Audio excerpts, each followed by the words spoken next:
Lock screen. За төвччихлээ. Окей. Шууд төвчгдөж байна. За хамсаа туршиж үзье. Hello guys. За ингээд 3 дахь хүртэл ингээд автом байл.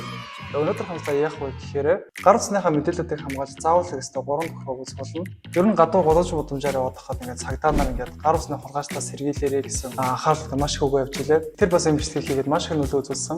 Мөн дээрс нь таад мэдс маш их хэрэг болно гэж бодож байна. За тэгээд хамтаа бичлэгэндээ орцгоё. Өнөөдөр ийм бичлэг хийхэд тулд би маш их судалгаа хийж, маш их эрэл хайгуул хийж бэлтгэн хүргэж байгаа. Тэгээд бараг эдиттэйг нийлээд 5-6 цаг болж байгаа байхгүй. Тэгээд та хэд минь тэрийг нь үнэлээд лайк дараад, subscribe дараад өгөөрэй. Энэ надад хүргэж байгаа. Үнэхээр том тусууд энийг шүү. Subscribe дарсан маш их баярлалаа. За хамсаа бичлэгэндээ орцгоё.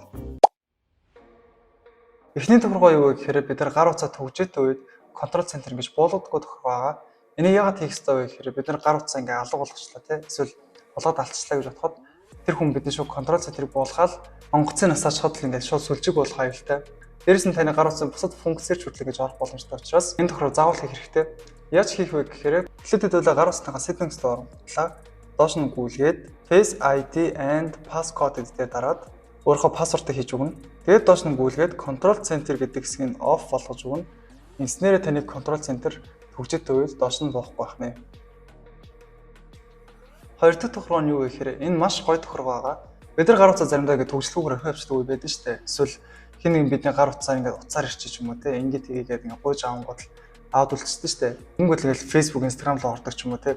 Янз бүрийн ингэ ороод ах юм бол шууд гар утсыг төгжих боломжтой байх нэ. Эхлээд бүгдээрээ shortcuts руу оронгуутлаа. Automation дээр дараад New Automation гэж дараад search гэсэн дээр болохоор хэдүүлээ app гэж биччихье. Тэр дээд харагдаж байгаа choose гэдгийг сонгож өгөнгүүтлээ. Хэдүүлээ тэндээс application-аа сонгож өгнө. За би Messenger-ээр ихэд бол айгүй хамгаалахыг хүсэж байна те. Messenger гэж биччихье. Доон дарлаа. Тэгээд хэдүүлээ next дарангуутлаа. New Black Automation гэдгийг сонгож өгөнгүүтлээ. Search дээр болохоор ерөөхдөө lock screen гэж биччихнэ. Окей, lock screen гараад ирлээ. Тэгээд down гэж дараад тэгэнгүүт personal гэдэг хэсгээр бидний үүсгэсэн automation гараад ирж байна. Тэн дээр дарангуутлаа. Тэгээд animation дээр дарангуутлаа run emergently гэдэг дээр дарж өгнө. Тэгээд бүгдээрээ down гэж дараад ерөөхдөө болчихж байгаа юм. За тэгэхээр бүгдээрээ туршиж үзье. Энэ миний Messenger байна. Дараад үзлээ.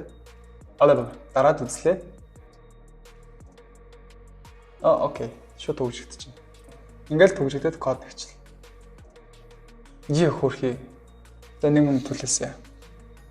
Төгжиг хэдүүлээ face-ээр юм уу кодороо тайлангуул шууд Messenger руу орчихсон юм байна. За тэгээд энэ тохироо хийвэл маш их зүгээр. Хэнийг таны Facebook, Instagram эсвэл банк ч юм уу те ингээд банкны шиг картлаа ингэж орох гэж оролдох юм бол шууд гарс шууд автоматар төгжигдэнэ. Мэдээж та кодоо хийж болохгүй. Тэгээд хэрвээ орохыг хүсэх юм бол аль Face ID-гаар нь өөрийгөө таниулаад нөгөө хүнд утсаа өгөх зүгээр. За тэгвэл яаж болиулах вэ те? Буцаад хэдүүлээ shortcut руу оронгуутлаа. Automation дээр дараад тэгээд үүсгэсэн байгаа зүйлээ хажууд шиг гүйлгээд delete хийх дарчих юм бол өмнөх байдлаа бусаа ирээд орчихно. Гар утсаа хамгаалж заавал хийх ёстой тохиргоо 3. За одоо хийх гэж байгаа тохиргоо маш их хэрэгтэй тохиргоо. Бид нар дуу хоолоогоор дамжуулаад гар утсаа төгжих тохиргоо байгаа. Нэг хэсэг гадаадын TikTok, Instagram, Facebook дээр нэлээд их явуулсан. Lock screen гэж хэлэнгүүт шууд гар утсаа төгжих байгаа. За энэ тохиргоо яаж хийх вэ гэхээр хэдүүлээ settings руу оронгуутлаа. Доош нь гүйлгээд accessibility дээр дарангуутлаа. Дахиад жоохон доош гүйлгээд voice control гэдгийг сонгож өгнө. Тэгээд тэндээс voice control гэдгийг on болгож өгөөд доош нь гүйлгээд command гэдгийг хэсгийг сонгож өгнө. За command дээрээс ингээ баах олон сонголтууд гарч ирж байгаа. Тэрнээс хэдүүлээ device гэдгийг сонгож өгнө. За device-ээр дарангуул ингээ яг lock screen дээр ямар ингээ юмуд ажилтдаг вэ гэдгийг харуулж өгч байгаа. Сая lock screen гэж хэлсэн чинь нөгөө миний утас шууд төгжчихлээ. Тэндээс хэдүүлээ lock screen гэдэг дээр дарангуутлаа. Тэн дээр заавал lock screen-ийг enable болгосон байх шаардлагатай. Confirmation require гэдгийг сонгож өгч болохгүй. Тэгэхээр энийг сонгочих юм бол нөгөө voice-аараа төгжихдээ заавал тань дээр нөгөө зөвшөөрөл авах хэрэгтэй бүү гэдгийг заавал гарч ирэх болно. Тэгэхээр алилах хийхгүй байвал их зүгээр. За хамсаа туршиж үзье. Lock screen. За удаалцсан уу? За төгжчихлээ.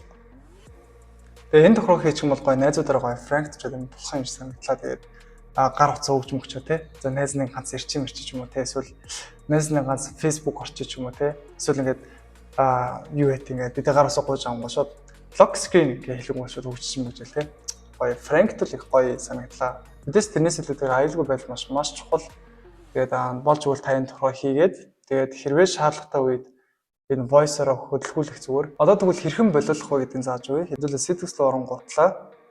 Доош нь гүйлгээд accessibility дээр дарангуудлаа. Дахиад доош нь гүйлгээд voice control дээр дараад тэрийг нь off болгоод өгнө. Ингээл болоо. За тэгээд энэ хүрээд бичлэг минь өндөрлөж байна. Тэгээд хэрвээ тань таалагдсан бол та лайк дараа, subscribe дараад өгөөрэй. Тэгээд энэ надад хүрэж байгаа маш том асуудлын нэг шүү. Тэгээд асуулт байвал та comments дээр бичээрэй. Тэгээд би хариулах болно. Тэгээд дараагийн бичлэгээр аюу гой бичлэгүүд төлөвлөсөн байгаа. Тэгээд та хонхоо дараад хүлээж агаарай. Тэгээд хайртай шүү.